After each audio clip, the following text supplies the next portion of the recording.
Teves and Kid Phoenix podcast is now partnered with Dubby Energy.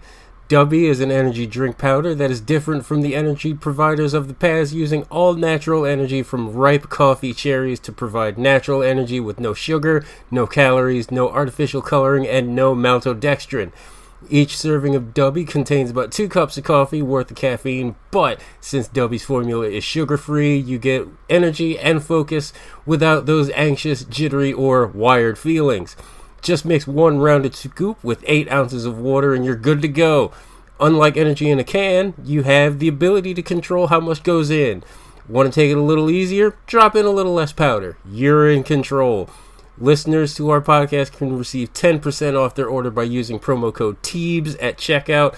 Try any one of Dubby's 15 unique flavors, including cherry blossom or Japanese soda today, and experience the difference. Oh, I feel for my brother. Feel for my brother. The street life used to be on, straight up hustling till the break of dawn. Taught me how to do wrong right, everything inside.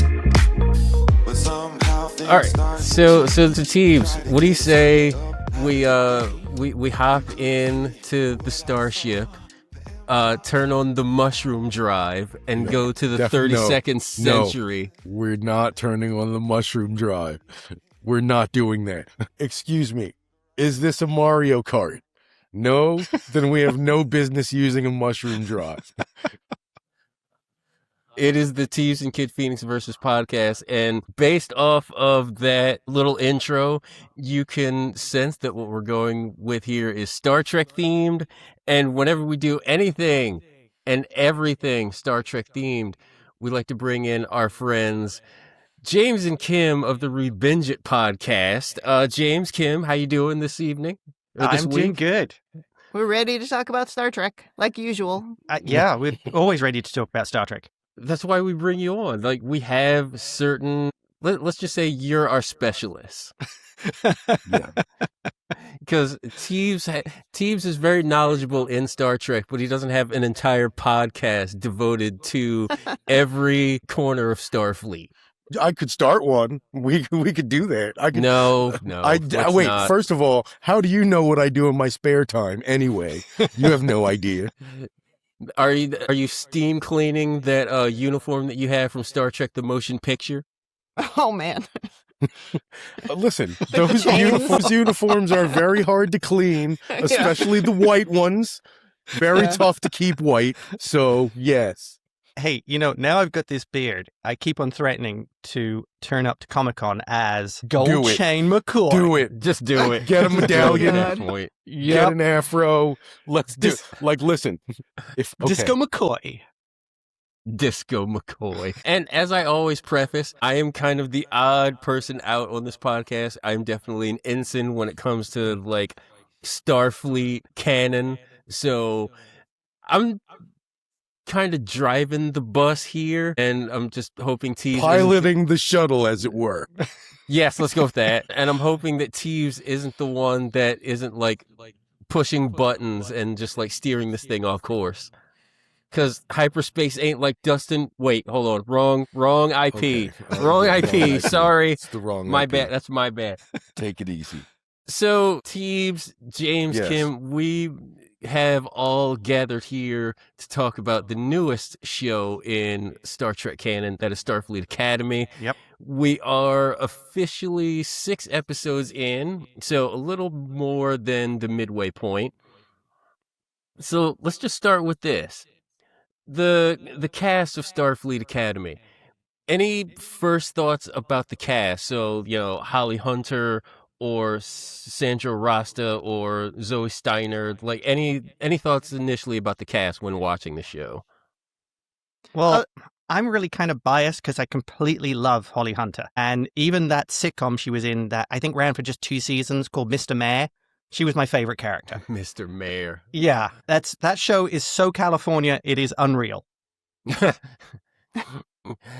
Yeah, I like Holly Hunter as well, so I was excited to see her. I don't really know any of the other newbies, and I mean, if you listen to our podcast, everybody knows I can't remember anybody's name, so I'm terrible with names. I remember most of the character names, but I don't remember the actors' names. But I think the cast is good. In the latest episode that James and I just recorded of Star Trek Voyager, I was complaining about some of the acting going on in that, and I haven't been complaining about acting in Starfleet Academy, so that seems good. That's a plus already. Teeves, any thoughts of the cast? Actually, hold on. You know what? We're just going to go ahead and get this out of the way. Teeves, how many episodes of Starfleet Academy have you watched? Listen, we're not going to talk about that. What we're going to talk about is... I'm just saying, if we need a personal spoiler warning for Teeves, I feel like we should do it right now. Listen, I think, you wanted to jump in straight into the cast question. I think I would like to hear just general overall thoughts. Like, do we like the show? How do we feel about the show? Like, let's see, 5 minutes, 30 seconds in, Off the Teeves rails. has already piloted this thing off the navigation. I'm here looking at the crust. Yeah. If you're looking on the YouTube, I have homework. I have the straight up list of questions that we were going to go in order. And Teeves has already taken this thing off the rails. He has crossed into the neutral zone and he is rescuing the Kobayashi Maru. We're now all the crew on the command deck. God damn it. Somebody decides they're going to go and rescue the Kobayashi Maru. I'm just saying, in all of this homework, if there's not the question, do you like this show, yes or no? That's like question 1.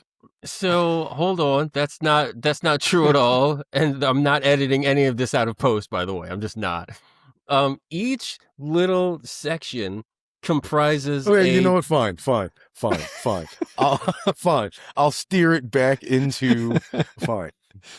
The computer navigation program Alpha 1. Jesus. Engage.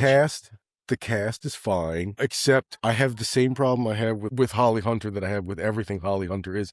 I cannot place her accent, and it really annoys me. not her accent. Her accent doesn't annoy me. Just the fact that I can't place it annoys me. It's But other than vaguely that- Southern. There's a little, little tang in there, yeah. Okay, outside of that, any other thoughts about the cast, Teeves, or because again, I don't know how many episodes you've watched, so. Okay, I do have one thing to say about the cast. Okay. Sandro Rosta, like, put your arms away, bro. We're all very impressed. Yeah. We see what's going on there. Like, it's fine. Like, listen, I watch Star Trek because I'm a huge nerd. I don't need to see guys with biceps bigger than my legs on there running around. That kind of destroys it for me. That's all. You're looking for Miles O'Brien. Exactly. Where's Julian Bashir when you need him? Do you know what I'm saying? Yeah. Well, I mean, on the cast, like you're getting Robert Picardo, you're getting Oded Fehr, you're getting Jet Reno. Mm-hmm.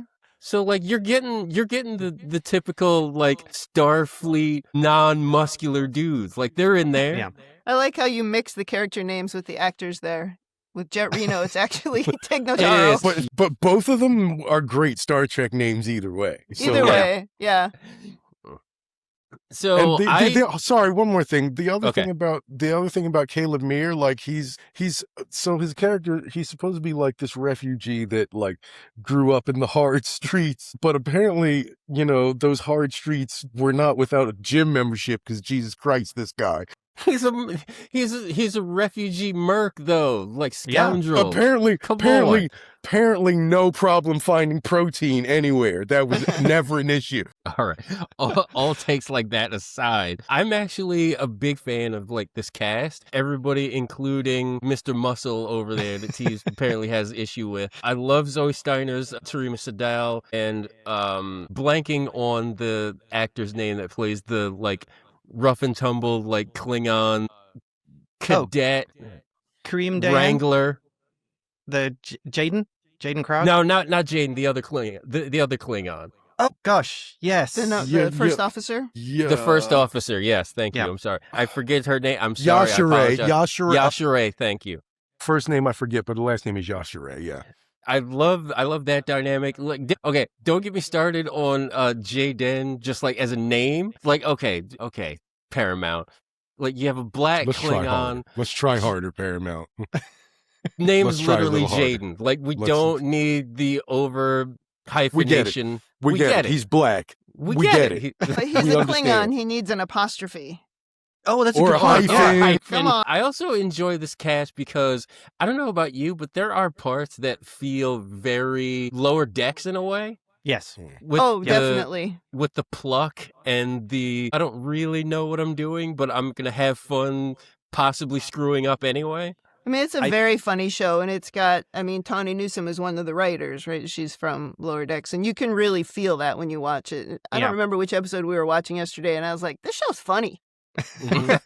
Well, the episode with Sam, Carice Brooks, who Yes. absolutely nails that episode.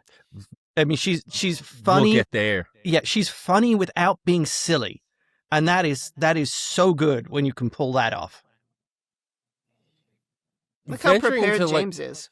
What a good venturing job. to more of the specific just you wait venturing into more the specifics of some of the characters, I have to say that my two favorite episodes so far are the ones that highlighted Jaden's past and then the one that highlighted Sam's past and just learning Yeah. about where they come from, why they're in Starfleet, what's their end goal. And I just appreciate that. I would love to see more of that from other characters. I don't know if there is a particular one that you would like to learn about, but me, I would love to learn about how Gina Yashere plays Laura Thok. That's the other Klingon. I would like to see her journey getting to Starfleet. I think that would be a fun little Yeah. like one-off episode. I'm sure we will see that. Well, her background is the War College. Correct. And go ahead, Zeebs. Oh, well, I was just going to say, are any of you aware, or should we even address any of the insipid and ridiculous kind of things around her character in like certain sectors of the Trekverse? Oh, Oh, you want to address the trolls? yeah. Yeah. Go ahead. Yeah. Maybe. Sure. I think we're gonna have to now. Okay, to quote Lieutenant Commander Data, to hell with the trolls. That is a direct quote. I remember Direct quote. That's that episode when they fought the trolls. I remember that one. Season 4, wasn't it? Yeah. Speaking of things that you want to learn more about, this could be like plot points, it could be specific characters, but we're 6 episodes into like a 10-episode season. Season 2 has been announced already. They announced it back in October. Are there things that you want to see happen, stories told before the end of season 1? I think I'd like to know more about Genesis. She needs to have an episode because Genesis she seems needs like an episode. Yep. she seems to be even more driven than what's his name, Dareem. So there's got to be some background there of why she's so motivated or pushed. I would agree. And why was she named after the Genesis device? Yeah, I was We going need to to know say, that. Yeah. is Khan going to show up at some point and try to take her away? I mean, we'll see. Yeah, we need to know. Hey, if they did an episode with a time traveling Khan, I am No, 1,000% seriously, in. there's enough Khan in Trek continuity. Like, we're good. I'm good on Khan for a while. Mm-hmm. Cross alternate universe Khan. Yeah, I'm a Mm. sucker for that. Which Tease- Khan? Which Khan? No, stop. Tease was done after Star Trek Beyond. Really? James liked Into Beyond. Darkness, I mean. Into Darkness. No, I'm Beyond sorry. is fine. Into Darkness is Into the one Darkness, that's like, yeah. That's the one Yeah. with Cumberbatch, yeah. Yeah. The show. I know we Yeah. commented how it has like kind of a lower decks feel. What do we think about like the plot and like the direction of the show? It's kind of like it's very lower decks, but it's also like high school coming of age thing. Are you Yeah. feeling that works in Star Trek? I'm not as into the Star Trek CW. I think part of it that way. There were a few episodes where I wasn't even really paying attention, but I don't mind it. I mean, that part can be for someone else and not for me. Yeah. I'm very happy for us to try to find ways to bring in a new audience. But the episodes that really worked for me were the first one and the 6th one because those were more like Star Trek stories. They Yes. had a little bit more action. I'm probably never going to really be into, let's talk about high school bullies, right? Because that's sort of how they started. Yeah. And like, I don't care about that, but I don't mind that they do it. Those just aren't going to be my favorite episodes. That's fair. Oddly enough, let me provide a counterpoint. I did not think that I would love the CW stuff, but I kind of do. Really? I really It's do. inexplicable, Atiba. I Yes, don't know. Yes. Who are you? Because Who are Who you? is this person? I have such a familiarity with. Actually, the Star Trek stuff annoys me in this show. Oh, for God's sake. I actually want to know more about these characters and their relationships. And like, I'm kind of invested in the silly Mir and Tamara relationship. Like, Yeah. Oh, we'll get there. I was watching episode 2 and I was like, you know what? There was a point in my life where I probably would have hated this, but I'm into it. Let's go. Let's see what happens it's the here. bullies. It was the bully part that I didn't like. Yeah. I don't mind the relationship stuff. Hey, I watched soap operas as a kid. Yeah. That stuff Yeah. is fine to me. That doesn't bother me at all. But Listen, I don't like the high school bullies. I'm just waiting for Hufflepuff and Ravenclaw to show up. Oh, I mean, it's going to be Jesus great. Christ. James, steer this thing back. Okay, I'm 100% on board with this. I really like the show. I like the concept of the show. Yeah, there's this high school drama sort of bit that's behind the scenes. Yeah, I can almost like Kim. I can leave that bit aside and go, yeah, it's not really my thing, but it might be for a younger audience or an audience who likes that. I think it's a really good idea to try and expand Star Trek and to bring in a younger audience, because if you're appealing to 50-somethings and boomers, the franchise is dead. So Yeah. trying How something dare new. you? Everything needs to cater to me, otherwise it does not matter. Yeah, God so, damn so it. trying something new that might appeal to a new audience while having enough, I would say, classic Trek content is great. I agree. And it's so pointless for people to argue about that. This isn't real Trek. This, and the sort of the complaints online. It's like, go and watch the original series in your Right. basement and shut the hell up. Right. If you want OG Trek, like, it's streaming on Paramount Plus, Yeah. and Yep. you can get it if you want it. Like, maybe this new generation of Trekkies, maybe they want to get in a different way. Yeah, right. Mm-hmm. And maybe they want to see different things. Maybe they want to see the high school, the young love relationship kind of stuff. And if you like a more soapy Trek, go for it.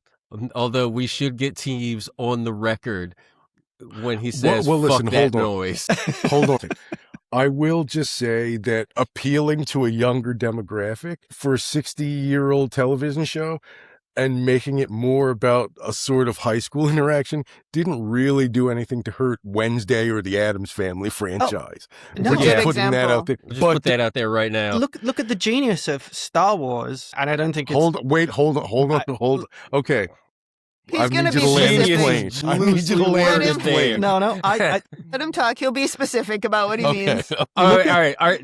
Everybody clear out for James. Okay. Clear it James ISO, this is all you, man. this is my opinion. Look at the genius of Star Wars, the Clone Wars. Clearly aimed at kids, aimed at a younger audience to get them into Star Wars. And then Okay. as it progressed, you see things like Star Wars Rebels, Star Wars The Bad Batch. You've got this great history of Star Wars being, made into specific targeted cartoons that will appeal, animation rather, that will appeal to a younger audience, and then you grow that as the audience is getting older. And Okay. And then when that you, was a brilliant idea. And I And- think applying something similar to Star Trek of, let's do, it's not quite, but let's do like a drama, high school drama, or a young college age drama. Let's call it 20-something Trek. Mhm. You end up with trying to bring in this newer audience. And I think you have to do that.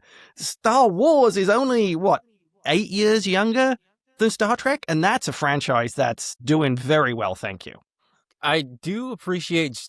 I do Hard appreciate. disagree, but Hold on. We'll I get do into that later. appreciate James's parallel there between the animated shows of like Rebels, Bad Batch, and then you get the live action, which is kind of geared a little bit towards kids, Skeleton Crew. Yes. Oh, yeah. Yeah. Very much so. And then maybe with Star Trek, what they're doing is they're leading everybody in with Lower Decks, and then all right, let's give this thing a try, Starfleet Academy, which is kind of geared toward that same age range. Yes, yeah. maybe a little older, maybe a because little of the, older, yeah. because of the drama. Yeah, I mean, this is what I find is annoying about, why they never continued to run Prodigy. Because Prodigy was like squarely aimed at the kind of audience who would watch Star Wars Rebels or, The Bad Batch. It was aimed at that audience. And it's such a shame that they dropped that after 2 seasons. I thought it was a great show. But they're doing something really similar here because they're introducing it to new people, right? What Star Trek means or what Starfleet is. Yeah. But they're also doing it to the characters because, they're using the whole story from Discovery of the Burn. And so this didn't exist before. So all these people are coming in without that basis of being in the Federation. Yeah. So it's new to them and it's new to the audience. And so we can kind of come along together. And I thought they did that well in Prodigy. And I feel like they're really doing that here too. And Caleb Meir is such a parallel to Dal. Yes, Dal on... We talked about Holly Hunter a little bit. We talked about Sandra Rosta a little bit. How do we feel about that, weird kind of mother-son dynamic?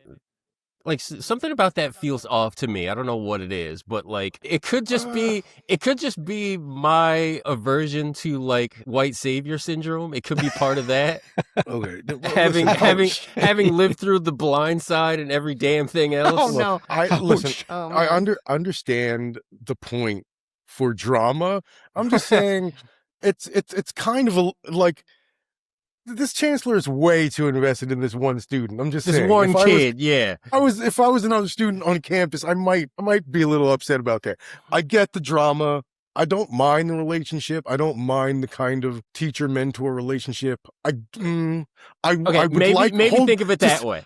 I'm going to throw something out.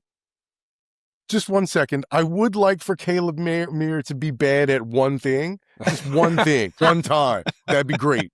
But other than that, it's funny. So Teeves is offended that he has the brains and the brawn. All right. Yeah. James, what were you going to say? Give me something. Seriously. I'm going to throw something out. She's not doing it for him. She's doing it for her. She is guilt-ridden by what she did and what she did to him and the mother and the loss of her son. And she's doing this not really to help him. She's doing it for her own benefit. And I think they should expand upon that. Of her coming to the realization that she's doing it for her own, if you like, selfish reasons. She's also a 350-year-old hippie. So it's not really a surprise that she would latch onto someone who, she feels like she caused that person's life. Yeah. And so, I don't know that it's necessarily the same sort of savior syndrome as we saw in The Blind Side. But, and I'm sorry about that, but I think it is slightly different, but I can see your point. I've been paying more attention to that sort of hippiness of her character, and I find that to be quite funny. And any opportunity she gets to help the other students, she's doing that too. So... Now, real quick. Sorry. Just one thing. If I think about it, again, this is not unique. Imagine you're a grizzled, enlisted Starfleet chief. You're serving on board the Enterprise, and then all of a sudden, 15-year-old Wesley Crusher outranks you. I knew that was coming. It's very similar to that.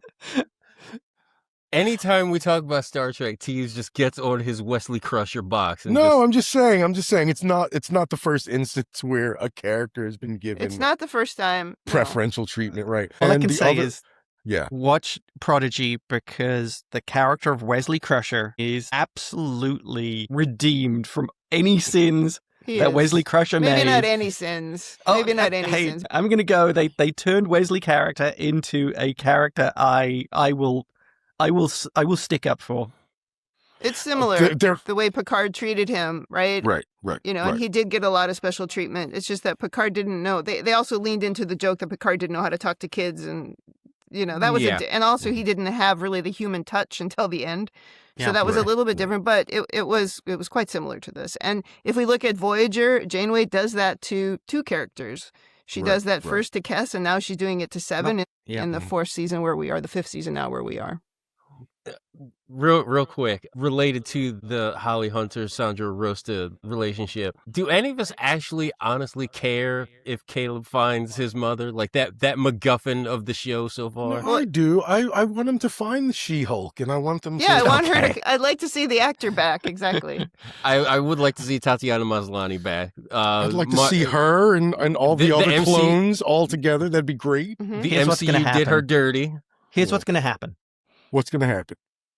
He's gonna find his mother, and Mhm. Nuss is gonna kill her, and you're gonna end up with is he gonna embrace Starfleet or is he gonna seek revenge?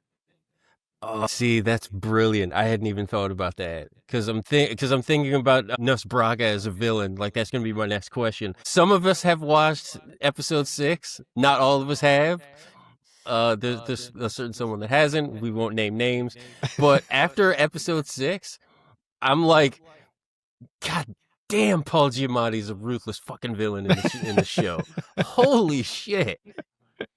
Like, it takes a certain amount of I don't give a fucks to hang kids out to dry like that just for your own professional, like, gains.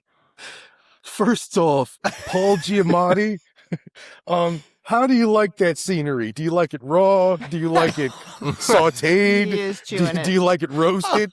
Like, And you haven't seen 6 yet? I have not, but 1 was like, okay, like, listen, I get it. You're having fun. You're having a good time. I appreciate it. You're a fine actor. I'm going to give you a lot of latitude Put here. some but respect on Paul's name. I believe I'm Kim and doing Atiba are wrong here. Paul Giamatti makes a fantastic pirate. He Listen, I agree. embraces the, pirates. I think the best pirates are about show.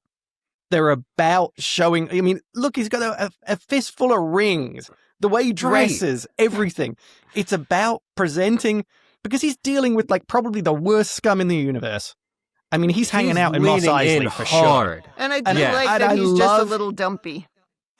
I think that works. I think that works as well. I mean, it's almost like, the guy who would always play gangsters, whose name escapes me now. Tom Hardy? No, Tom Hardy's kind of a bigger lad. Like Goodfellas. So, like, Robert Pacino, De De Niro? Niro. No, Oh, Joe Pesci? Joe Pesci. He's he's playing a character like that. He doesn't have to be physically, because he's not physically big. He has to be physically intimidating and like almost over the top. And I think he's nailing it as Nuss. I love him as a pirate. And ruthless, and like, I feel like the only sport that all 4 of us would understand is baseball, and like Paul Giamatti's not out here. He's not out here trying to hit singles. He's swinging for the parking lot. Like, I'm sorry. Every scene he's batting 200 and with like 35 home runs. Yes, he is getting on plate, and he is pointing where the ball is going to go. Maybe only batting 200, but when he hits those, like when he's on screen, he literally commands the screen. There's nobody else, not Holly Hunter, not Oded Fehr. No one is outshining Paul Giamatti in any of the scenes he's in. Yep. So I have a prediction. You say that at the end, Nuss is going to kill his mother. I think what's going to happen is Nuss is going to take his mother hostage, but then Caleb is going to be clever enough to whip out a glass of Merlot, and then it will just enrage Nuss so much. Oh man. Here's what I don't A want. little, Here's what I don't a little want. indie film humor. Mhm. Come on. Here's what I don't want though. I don't want it to be revealed that like Nuss and Kayla's mother are like now like an item. Like that's what I don't want. That would, There's that would be there's gross. no way romance would brood out of that. Well, like, they would have done that in the 90s. Let's hope they In the don't do 90s, that now. yes. Yeah, like when they It's- tried to hook up Kira with Ducat, and no. Yeah, that doesn't age well. No. Okay, perfect segue. Young love here. How do we feel? How do we like the Caleb Mir Tarima relationship that's growing? Like, is it feeling forced, or does it just add to the high school like atmosphere? Who could have? I think mean, both it's such a. actors are likable and go ahead, James. Yes, I would say both actors are likable, but who could have predicted the kid from the streets who grew up rough, falling in love with the star princess whose daddy happens to be president. Like, I will say, that is a little bit of a cliched eye roll. It kind of reeks of Disney a little bit. Listen, but his mother's alive. I mean, I don't care what any of you say. I still am cheering on those plucky kids. I hope they find a way to work it out. I don't know. You better watch episode 6. No. Yeah, you might want to watch episode 6. Kim, any thoughts about the Caleb Meir Tarima relationship? Like I said, I watched soaps as a kid. Seems fine to me. Okay, Sure. There are times when characters have no chemistry, and that's not the problem. I think they're fine. that's true. I'm just wondering. Yeah. I'm just wondering at what point does Teves give Tarima credit for being a Betazoid that wears pants? Listen, I appreciate that all the Betazoids are wearing pants. Something about the burn just say, you know what? We need to stop this foolishness and stop wearing pajamas everywhere. Time for pants. We have mentioned some of these things, but are the member berries becoming a little bit too much with Robert Picardo from Voyager, Tig Notaro, and Oded Fehr from Discovery? There's been references to Cisco and Dax in the series already. Yep. Are we afraid that they're like trying too hard with trying to introduce this new generation of Trekkies? Are we worried that they're trying too hard to appease, as you said, like the older Trekkies? Interesting. Well, why not? What's wrong with it? I mean, they're not trying to reinvent it. That can get annoying. It's like, oh God, here's another James Kirk dude. I mean, okay. I just feel like I don't think we necessarily need to see like some weird hologram of like Spock. If he's like referenced in like literature, like that's fine, because they did that with Cisco, and I thought that the Jake hologram and how Sam had to learn like that way, I thought that was cleverly done. I think it's fine for now, but I think they gotta reduce that in season 2 and let the show kind of stand on its own 2 legs. Like, I get the point of why they're all in there now. It's to make sure that you hook the hardcores and get them to get out there and evangelize for the show. But I think in season 2, they have to. There's nothing wrong with a through line, which is kind of how I see them. And they're not really main characters. No. Yeah. This is a chance for me to reference the Breakfast podcast that Teves loves so much. Stand on your product. You don't have to add marshmallows or any nonsense. Just like stand on your product.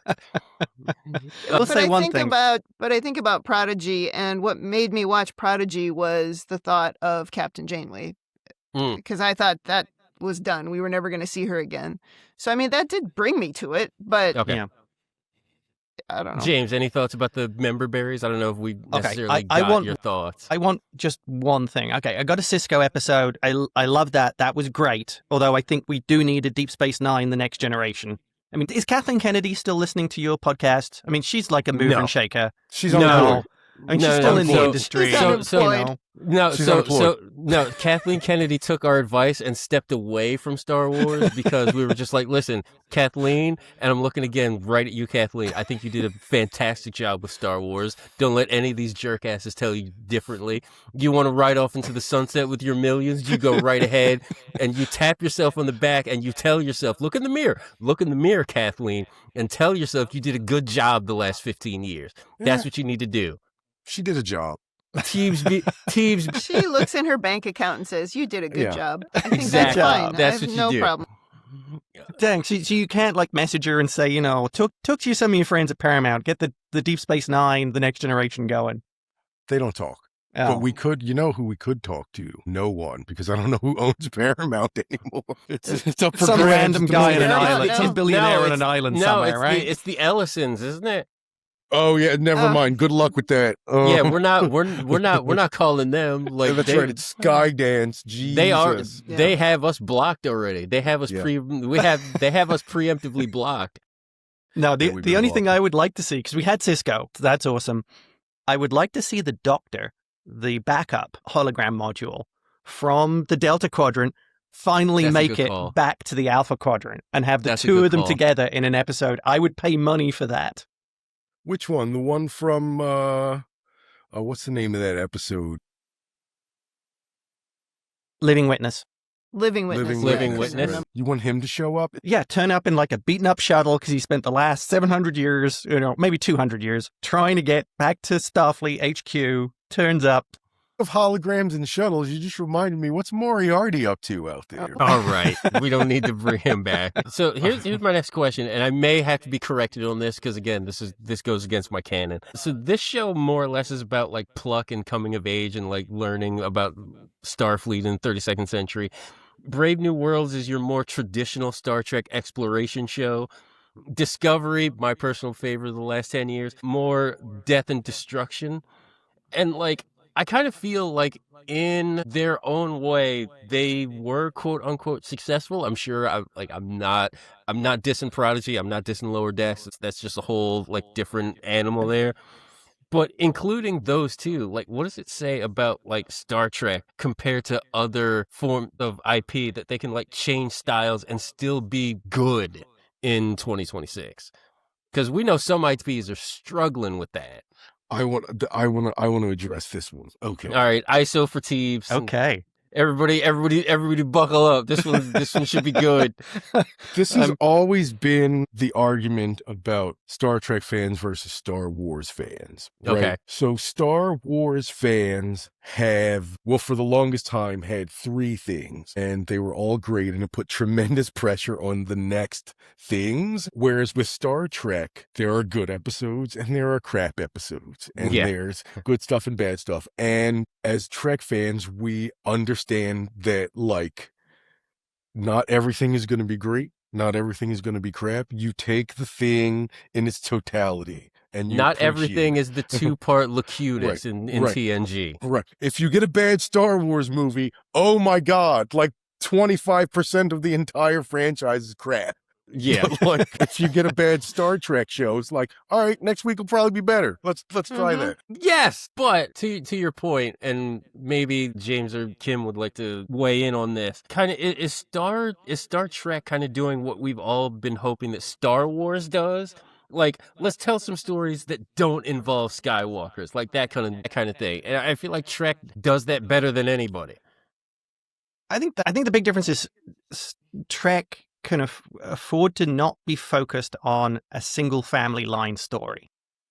That is kind of, just to address that quickly, that was kind of my issue with everything, especially around Discovery becoming, or especially around Discovery and Brave New Worlds becoming so Spock-centric. Because it's like, oh, so is Spock now the main character of Star Trek? But like, no. But but sorry, James, you were going to say.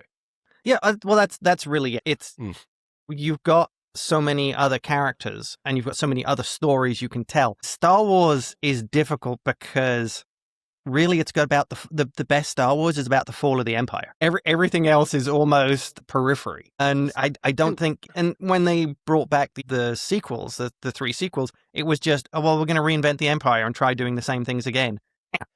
Like if you think about the prequels, it is a little unrealistic to think like a dude that is obviously like criminal and doing bad stuff, people would just follow and just like decide that he's going to be the guy to lead us in the future. That's totally unrealistic. I mean, and Kim, I kind of want to re-navigate back a little bit and like kind of touch on something that Teebs and James like kind of put in my brain. And I think we've talked about this on past like conversations about Star Trek. The fact that like Star Trek started out as an episodic TV show, whereas Star Wars started as a movie. Yep. So does that help with the, I guess, the not so angry after like a bad episode because you know you may get a good episode coming next, whereas with like Star Wars, because it's more based on a movie, if the movie isn't good, you're probably waiting another like 3-4 years to see if they can do something better. Well, first I want to say both of you said Brave New Worlds. I don't know what show that is.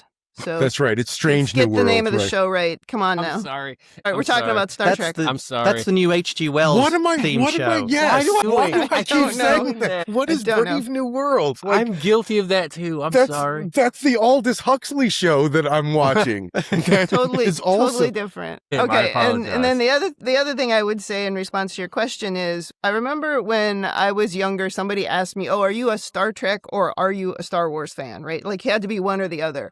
And for me, it was so easy because of like, well, obviously Star Trek because there's so much more of it. Mhm. I have the opportunity to watch so many more things, and if I don't like something, I can watch something else. And now, every time they come out with a new show, I feel the same way. It's like, oh, maybe this one will be my favorite, or maybe I'll hate it. Whatever. I'll just wait for the next one and watch the next one. Yeah. So yeah, the fact that it was on television, it allowed it to have a lower budget. Remember how it started with styrofoam Yes. rocks, right? And a Yes. lot of pretty cheesy stuff happening in the 60s. They couldn't afford to change the shirt when they got coffee When spilled they on got it. spots on it, they just left it. And, they basically invented transporters because they didn't want to pay for the sets of the shuttles, right? So they had to focus more on the stories. And what they got good at, and they're still good at, is in less than an hour, they will tell a really deep story, and they don't even need to leave a room. They can do that in a single room. They don't do it so much with the newer shows because they have more money, and also effects are so much better now. So they will do,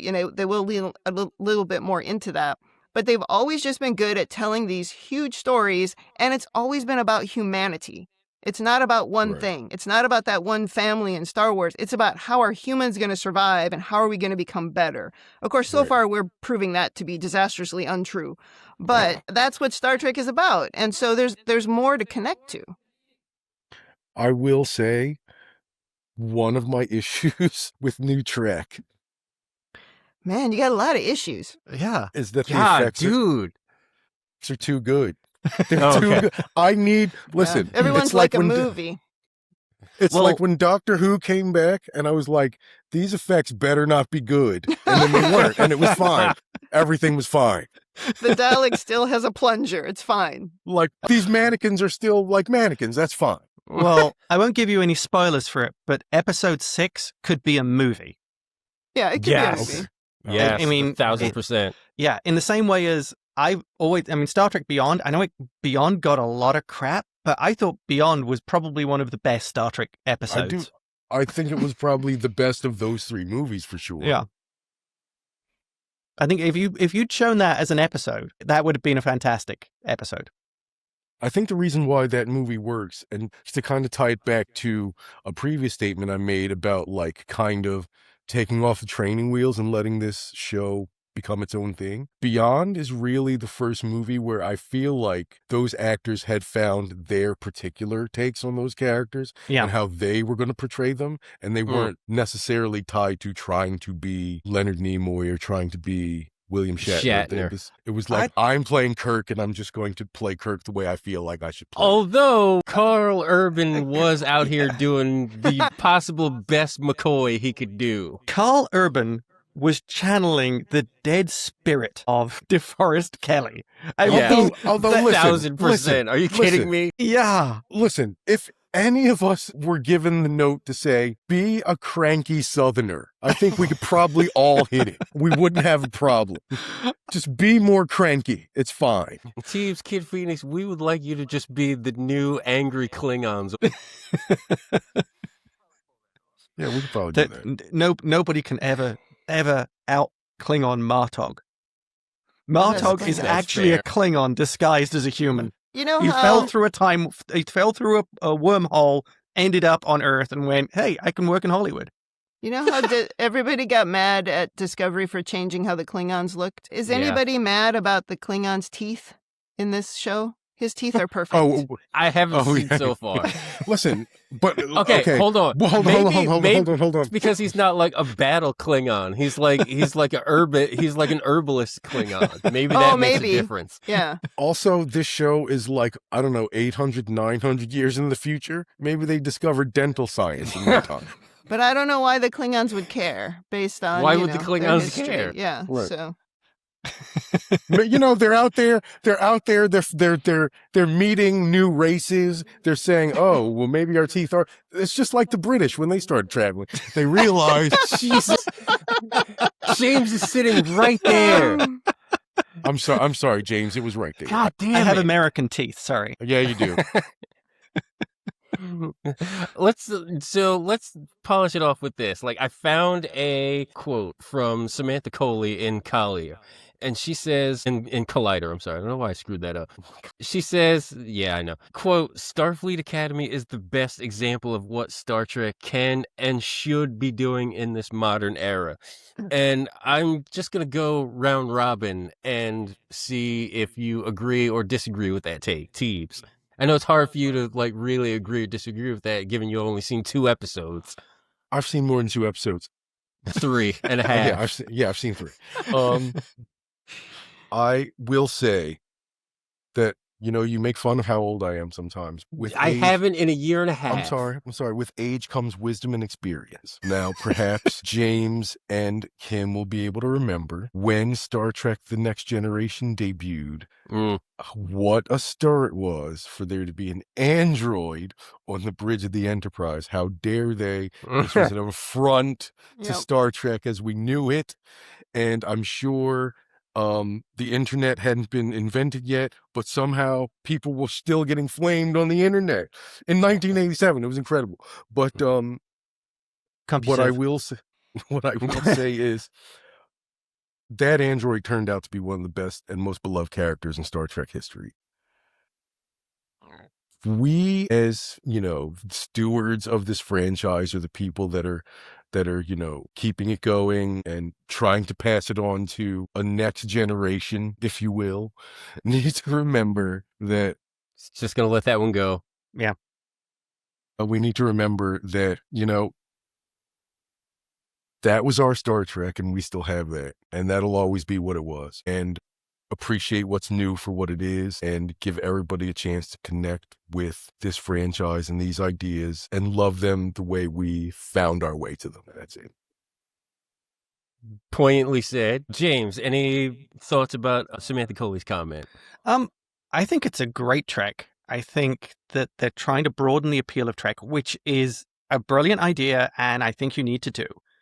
I'm enjoying it so far. I mean, I think I've enjoyed all the newer Star Trek series, and keep doing it. I don't see any reason why. I don't see any real, problems with the show, and I think it's still embracing Star Trek.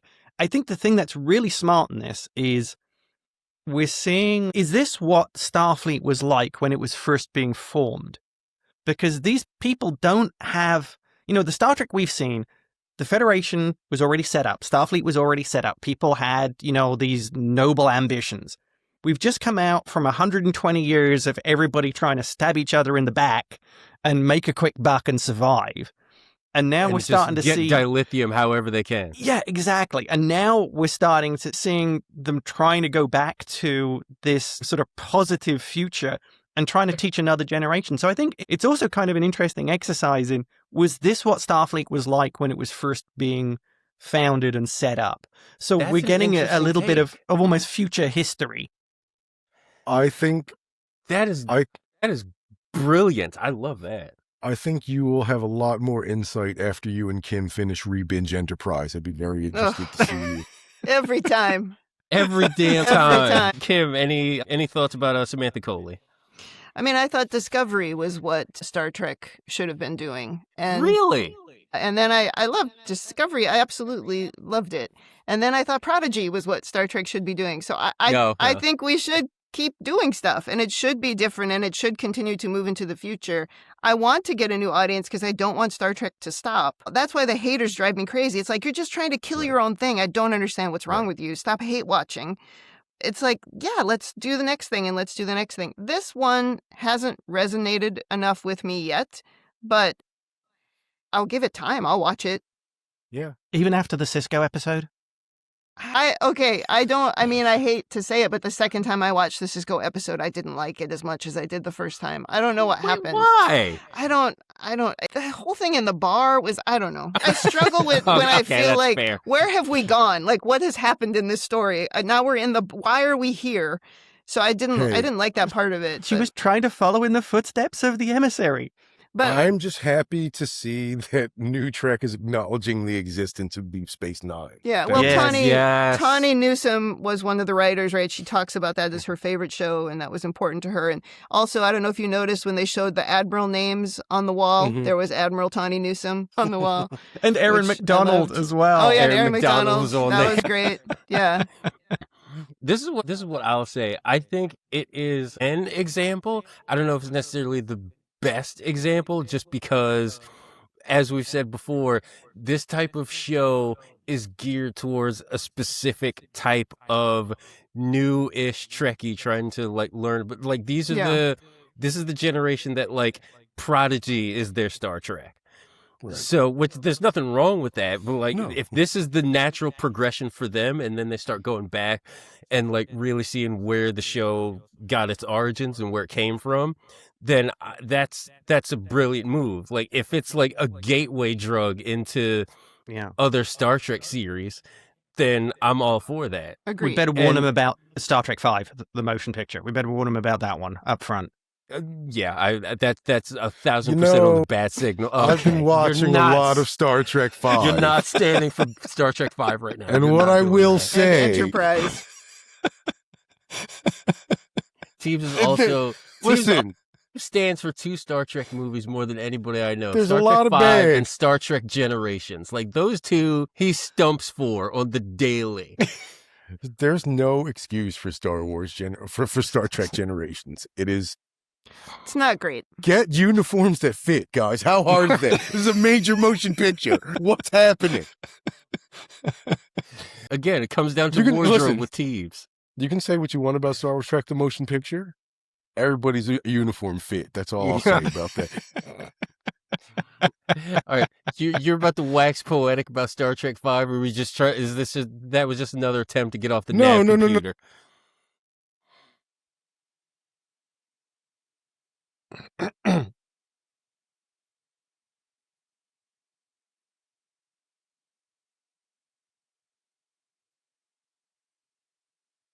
You were don't just notice talking- the effects when the stories are great. Yeah. You just- Exactly. Yeah. We were just talking, I think it was last week, the last podcast we did, we were talking about how video effects in the 90s were so hit or miss.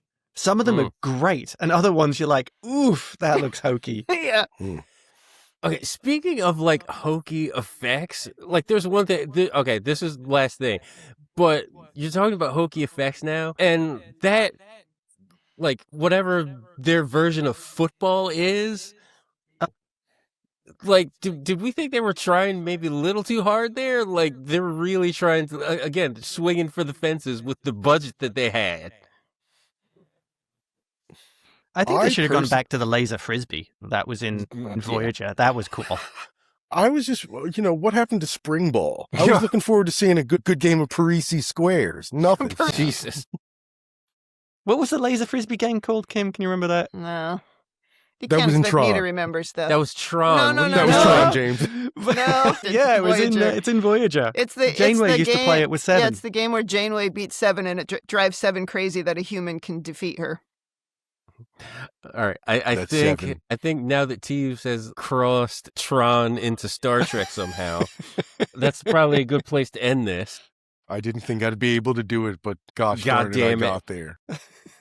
James, Kim, now is your time that I give to you to tell the people where these youngsters, if youngsters are looking to turn to a particular Star Trek podcast where they can learn about some of the history and some of the canon of some of the prior Star Trek shows, why don't you tell them where they should go? Sure. So our podcast is called Rebinge It, and we started with Deep Space Nine. Not maybe the place where most people would start, but we started there because I hadn't seen it. And so we got through Deep Space Nine, and now we are doing Voyager, and we're in season 5 of Voyager, and we do 1 episode per episode of the show, unless for some reason the episode of the show is so horribly offensive, we want to skip it. And it does happen in Star Trek. I think We've skipped, I think, 2 episodes. Both were Deep Space Nine episodes. Yeah. Wow. We have not yet skipped any of Voyager. It could happen. I don't know. I know there's at least one of TNG that we will skip when we get there. We also, if you go back in our back catalog, we also did Prodigy. We sort of squeezed it in while we were doing Deep Space Nine. So And we we also covered that had- one as well. And we also had a kid correspondent, a genuine child, a 9-year-old. A genuine child. Yes, Genuine. yes. Yep. She was 6 when the show started. She's like 11 now. I don't know. She's almost a grown up. She's at college. Yeah. I don't know. Yeah.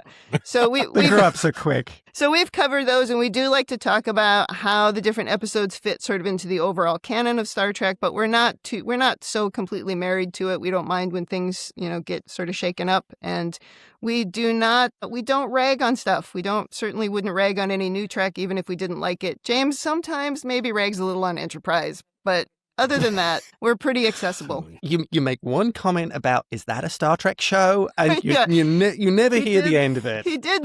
Give Enterprise a chance. I'm telling you. I had all the same gripes that you have. I watched it again. I'm like, you know what? I'm going to go back and watch Sexy TNG. time aside, this show is okay. Okay, again, you need to watch episode 6 of Starfleet Academy for sexy time. And Just you wait. Yeah, just Tease. you We're wait. spoiling too much of episode 6. Tease, you it's really like need to the get first there. 30 seconds. But then, James did make the comment about Enterprise. We had Aaron Waltke on one of our shows, who was one of the co-producers and the head writer of Prodigy. Oh, nice. And he did rag on Enterprise to Aaron. Other than that, we don't pick on it too much, but we do like to laugh a lot about it. So yeah, please come and listen to it. And I've said this anytime we do a Star Trek related podcast. If Teves doesn't want to jump in on the Discovery re-binge it, you can call me up have me on speed dial if need be. I will be all for talking about the merits of mushroom technology. Yeah, I love Discovery. Happy to do it. Discovery's my jam. Teves, much like Enterprise, you need to give Discovery another world. Another whirl like the ship does when it does this. Oh, I love thing. it when it does You do that. what I did there. You do see what Love I did it. there. If people want to listen to rags on Star Trek and other podcasts and other IP, that's what our podcast is for. Yeah, but we rag on everything. We That's rag on our thing. everything. That's our thing. Our neck of the woods.